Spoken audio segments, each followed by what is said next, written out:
conclusion of the Crown trilogy, Crown of the Ivory King takes players to the castle of Ilium Lois, a land covered in snow and tormented by endless blizzards. Room Tower from the previous DLC tested players' abilities, but the challenges within this new frozen city pushed them to their breaking point.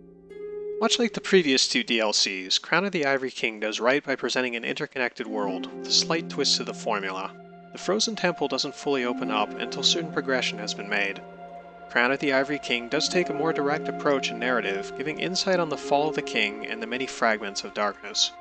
The art direction is up to par with the other two DLCs, with a large emphasis on ice and snow this time around. The blinding blizzards further exemplify the emptiness of the land. It all feels new, but somewhat reminiscent to the Crystal Palace of its predecessor. The hidden locations are easier to find, with little exploration needed, opposed to the previous two DLC packs.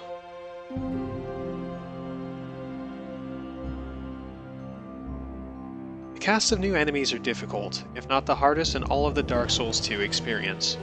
Pure magic does very little to all enemy types, leaving players to rely heavily on melee and dodging, which seems to reflect recent balance changes as well as the Iron King DLC.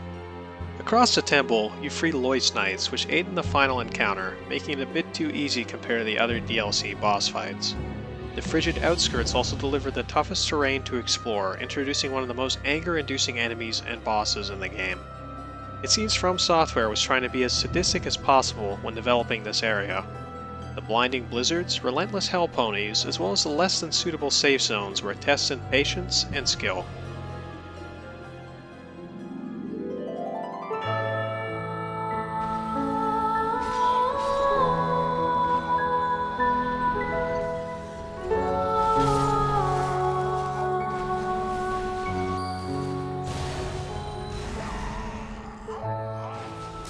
In terms of narrative, the Crown trilogy adds a lot to the history behind the fallen kingdoms of Drangleic. The optional bosses were definitely lazy, with little imagination involved in their creation, but overall were still a challenge for those willing to undertake them. Crown of the Ivory King was no exception to the many changes made across the DLC, and will leave some disappointed and others satisfied. The many new weapons and spells are entertaining, while the amount of time you'll spend battling through the challenges present is certainly worth the asking price.